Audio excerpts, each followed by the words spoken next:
Estamos de vuelta en Sin Rodeos. Nos acompaña ya Carlos Fernández Fontenoy, que es coordinador de la Maestría de Ciencias Políticas de la Universidad Antonio Ruiz de Montoya, analista político, para hablar un poco de lo que ha pasado esta semana, que ha sido especialmente dura para Fuerza Popular y cómo además esto repercute en la recomposición de fuerzas dentro del Parlamento. ¿Cómo está? ¿Qué tal, Carlos? ¿Cómo estás? Un gusto.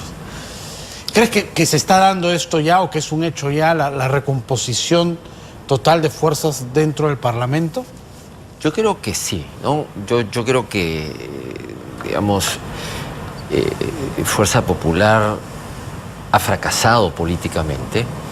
La señora Keiko Fujimori, después de haber sido la mujer más poderosa del Perú y del Congreso de la República, manejando el Congreso de la República con un apoyo popular considerable, ¿no? Lo ha tirado todo por la borda, ¿no? Y ha terminado donde está. ¿Tienes una teoría de por qué sucedió eso? Mira, yo creo que es un cúmulo de errores tras errores, pero fundamentalmente yo creo que fue su posición obstruccionista, violenta. No solamente empezaron a censurar ministros de saque, sino usaron también un lenguaje muy violento, ¿no? Acordémonos de Becerril, de la Letona, de la misma Lourdes Alcorta, de Cecilia Chacón. Eran muy agresivos, ¿no? Hubo una violencia muy fuerte cuando se supone que tanto Fuerza Popular como PPK tenían el mismo proyecto económico, ¿no? Claro, estaban del mismo lado. Así, ¿no? Es, o sea, era un mismo modelo económico a desarrollar basado en la propiedad privada, en la industria nacional, en las inversiones extranjeras. Entonces, uno decía, bueno, en medio de todo han ganado dos grupos, uno en el Ejecutivo, otro en el Legislativo, con un mismo modelo, entonces van a impulsar el desarrollo del país. Muchos especulan, ¿no?, que esto se da porque finalmente ellos sintieron que le arrebataron, le robaron, le sacaron de las manos la elección, que fue además muy atípica, ¿no? Porque una elección general con segunda vuelta que se gane por 40.000 votos es raro. Justamente el balotaje está para eso, para distanciar el voto, ¿no?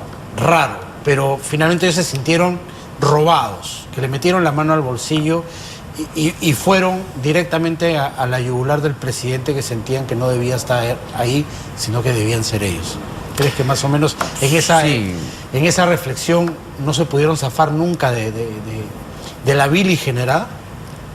En política, como en la vida, tú tienes que saber perder. Es que ya perdiste, o sea, tú no puedes denunciar a posteriori. Si tú ves de que te están tomando medidas como el no voto de los militares o las fuerzas policiales, como ellos arguyeron en su momento, eso lo tienes que hacer antes. No después. Que les dieron medida en la movilidad a todos y que ahí estaba un caudal que podía haber revertido. ¿Por qué no lo hicieron antes? Probablemente porque pensaban que iban a ganar. Entonces no dijeron nada, permitieron que eso suceda. Pero después que perdieron, dijeron, no, lo que pasa es que han hecho aquí esto mal. Lo cual puede ser cierto, ¿no? Y la historia del Perú está plagada, digamos, de este tipo de maniobras electorales, y en muchas partes del mundo también. Pero, digamos, no tomaron las medidas adecuadas, no denunciaron en su momento, y lo hacen después que ya perdieron. Entonces ya era tarde. Tú ya cuando ya los hechos están consumados, tú tienes que saber reconocer y perder, y más bien ver, digamos, el aspecto positivo ya de tu nueva situación. Ya estás en un nuevo escenario, controlas el Congreso de la República, desde allí puedes impulsar una serie de medidas a favor del desarrollo del país que te van a dar prestigio para ganar las elecciones del 2021. Además que de boca para afuera, ese fue el discurso, ¿no? Nosotros desde el Congreso impulsaremos, dijo Keiko Fujimori, el Plan Perú, que era su plan de gobierno. Pero desde el plano legislativo tampoco hubo mucho, ¿no? Recordemos que a inicios nomás una de sus primeras bajas fue Patricia Donaire, que se sintió traicionada después de haber trabajado 8 meses la reforma integral de nuestro sistema electoral, que finalmente metan esto en un cajón y quieran solo sacar parches. Fue una de las primeras grandes peleas dentro de Fuerza Popular. O sea, tampoco había un ánimo de cambiar las cosas o hacer grandes reformas. Mira, Fuerza Popular, como sabemos, es un partido, pues, muy corrupto. ¿no? O sea, lo que ha demostrado es que es un partido corrupto, y si además afloran las pruebas de la corrupción, como es el caso de Lavajato y los audios de la vergüenza, entonces, claro, ya son puestos en evidencia.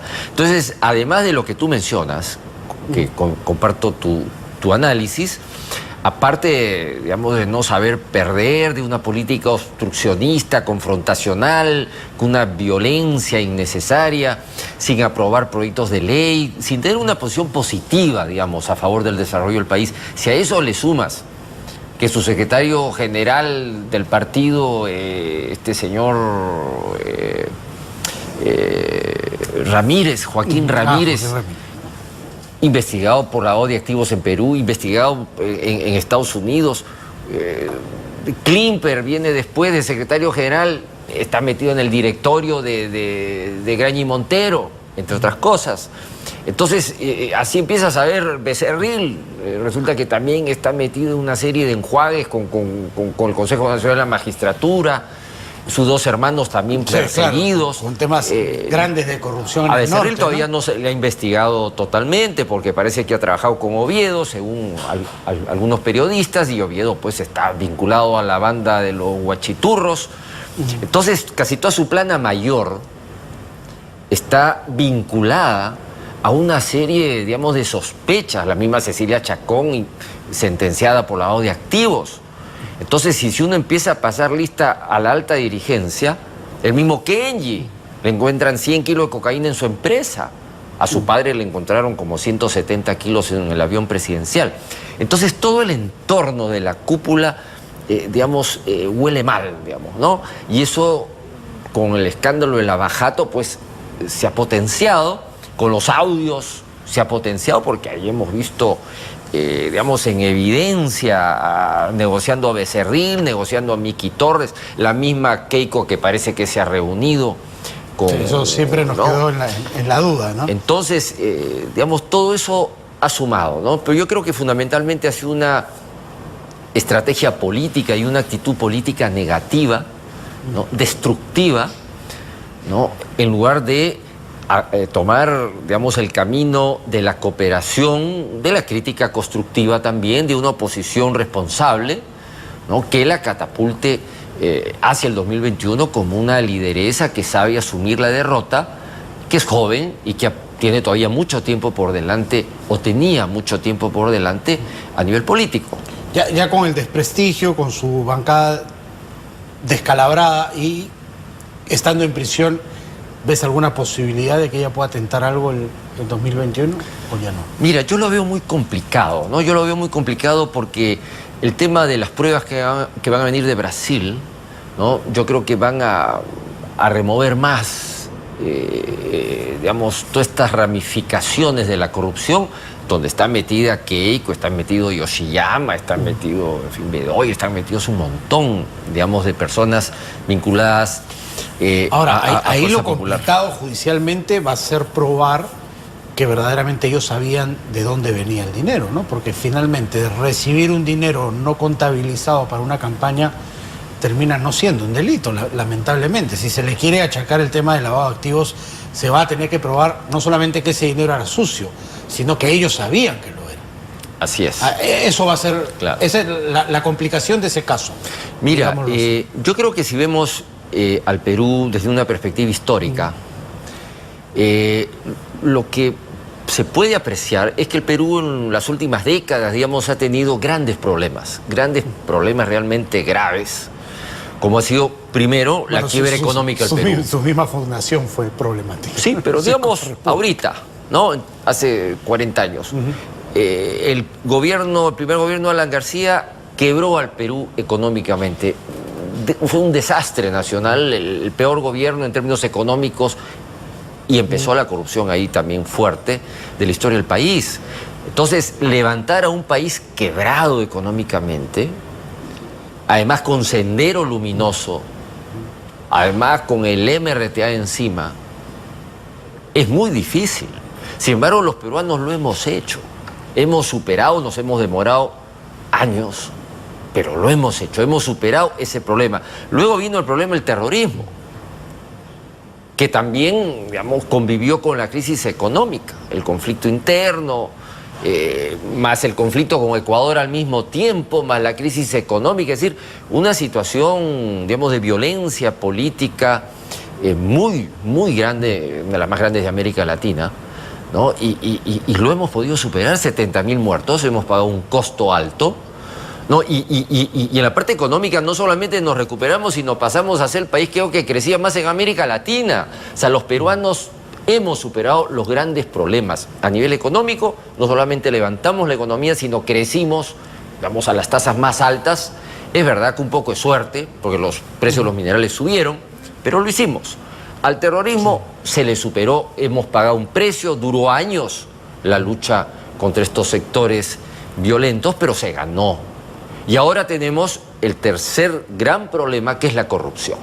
Ya resuelto el problema económico, resuelto el problema de la violencia social, ahora el Perú y las generaciones que ahora les ha tocado vivir, que tienen suerte de no haber sufrido lo anterior, ahora tienen que batallar en los próximos 10, 15 años para limpiar al Estado y al sector privado también de la corrupción. Ese yo creo que es uno de los grandes desafíos actuales y del futuro.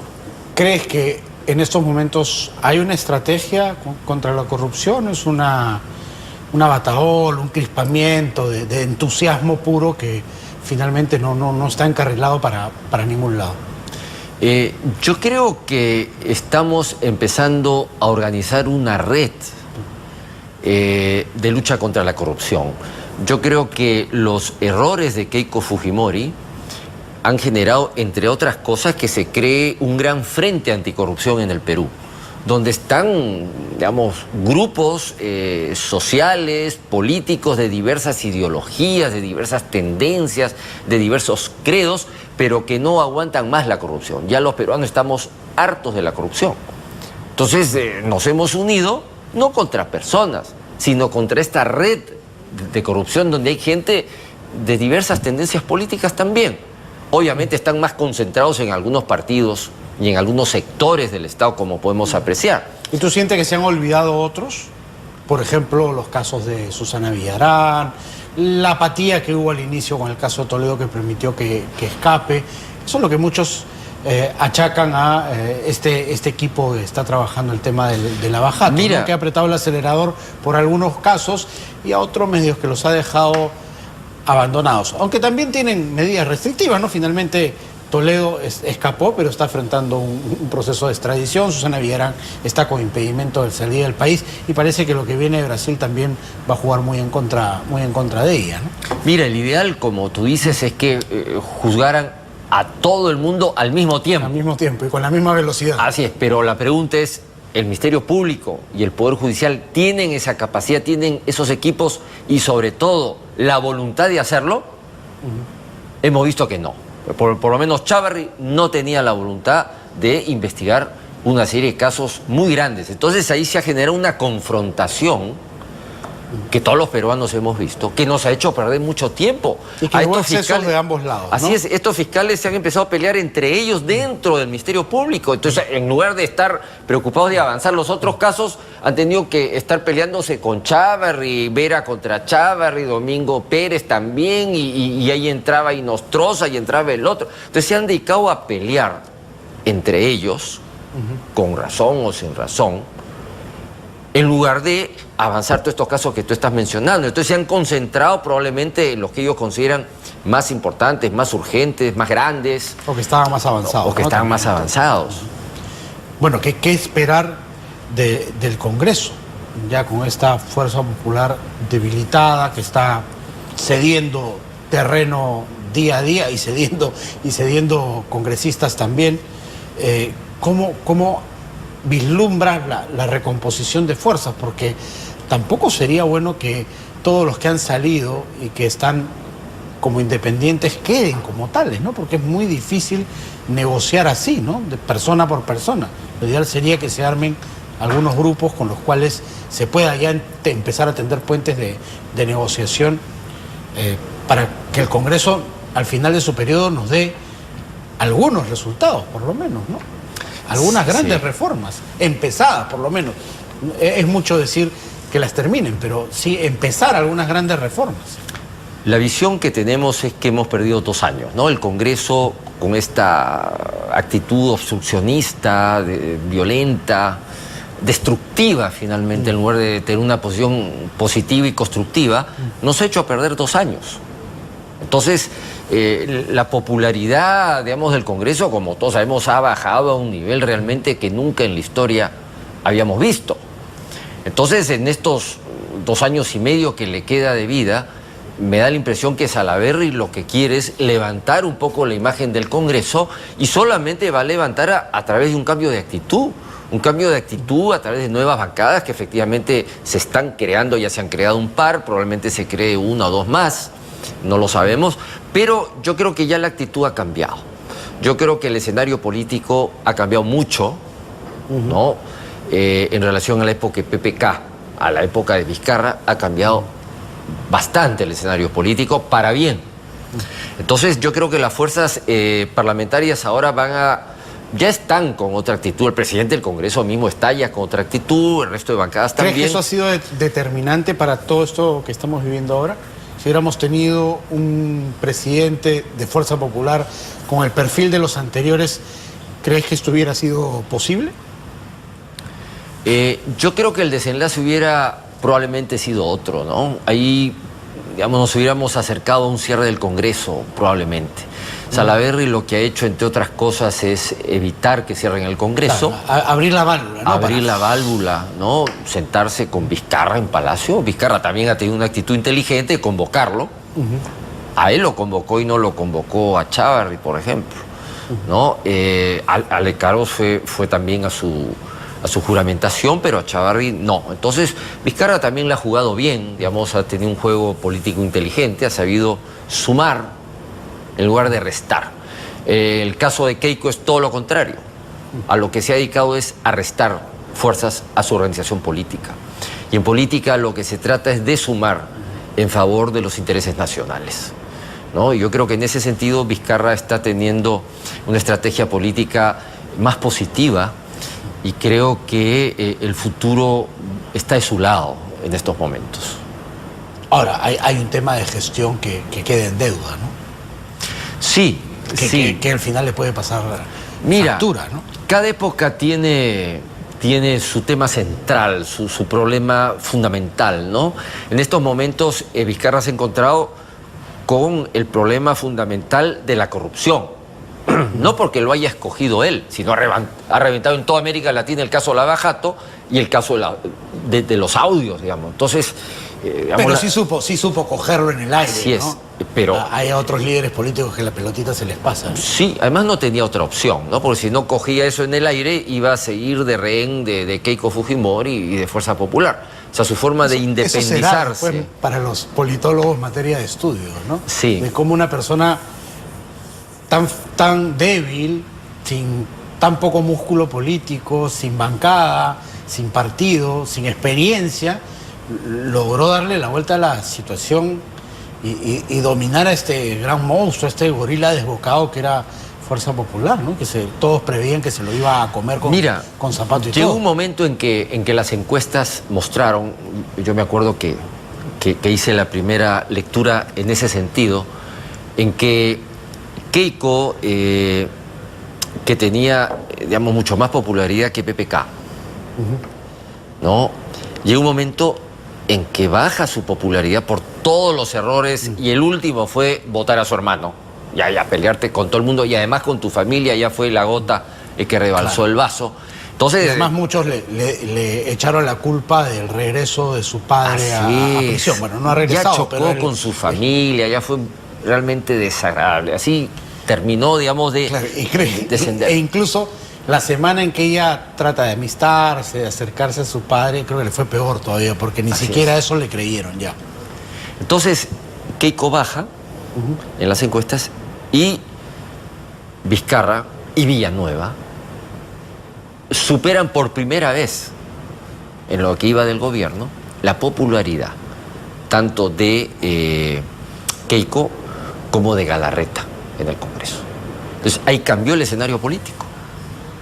Cambió el escenario. Entonces Vizcarra digamos, se dio cuenta de que había cambiado el escenario político, donde él tenía más popularidad que la Keiko, y que el tema fundamental empezaba a ser el tema de la corrupción, todo esto que estaba aflorando, porque los peruanos siempre hemos sabido que ha habido corrupción toda la vida, pero hay épocas que hay más corrupción o mucho más corrupción, y hay épocas que hay pruebas. Claro, que se hace más visible. Que se hace visible. Entonces aquí empezaron a aparecer las pruebas.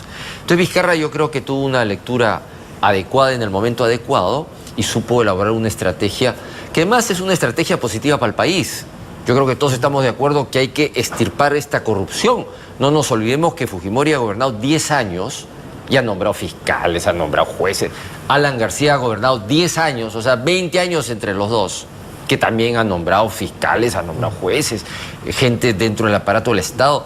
Y la tarea ahora es limpiar a toda esta gente indeseable que ha entrado a trabajar al Estado y que ha generado una corrupción generalizada, como todos podemos apreciar. El porcentaje de ejecución de los ministerios está bordeando el 50%. Hay unos más, unos menos, pero está por allí. Ese es el tema de gestión del que yo te hablaba, que tiene que ir paralelo con esta cruzada de lucha contra la corrupción que le ha inflado mucho la popularidad del presidente, pero hay temas de gestión que no pueden quedar al abandono, ¿no? Un estadista no puede fijarse y poner todas sus fichas en un solo tema, tiene que ver varios a la vez. ¿Cómo lo ves allí al presidente? Mira, yo coincido contigo en que el tema de la gestión del Estado es fundamental. Se avanzó mucho con la ley Servir, pero desgraciadamente se ha paralizado.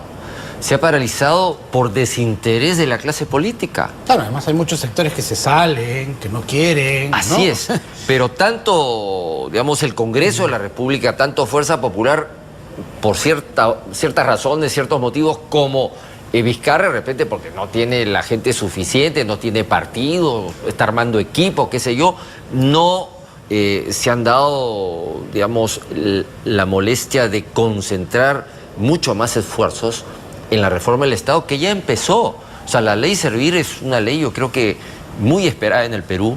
De lo que trata es que para cada cargo público entre un funcionario, entre un empleado público que tenga el perfil, las condiciones y los méritos para ocupar ese cargo. No puede ser posible que para jefe de una biblioteca, de una gran universidad, nombren pues al primo del decano que es cobrador de combis. Él no puede ocupar el cargo de bibliotecario. Sin embargo, sí ocupa cargo de bibliotecario. En el Estado peruano se ven esas cosas. Entonces ahora, con la ley Servir, para ocupar un cargo de bibliotecario, tiene que haber un perfil. Tiene que tener primero el título de bibliotecario. O sea, una serie de requisitos. Entonces ahora existe la posibilidad que la gente que entre a trabajar en el Estado esté capacitada para ese cargo, más que antes.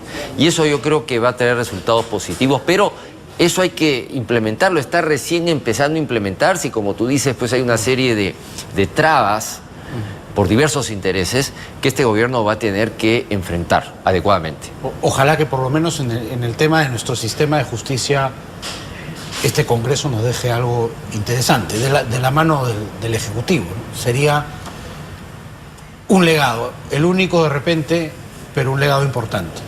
Yo creo que sí, yo creo que el tema de la corrupción va de la mano con el tema de la reforma del sistema de justicia, ¿no? Y ese tema es el tema central, los reflectores están ahora sobre el Congreso, y el Congreso va a tener que levantar su imagen, y una de esas formas es justamente tratando de dar una ley que sirva para superar la forma como se nombran a estos malos fiscales, cómo se nombran estos malos miembros del Consejo Nacional de la Magistratura o malos miembros del Poder Judicial.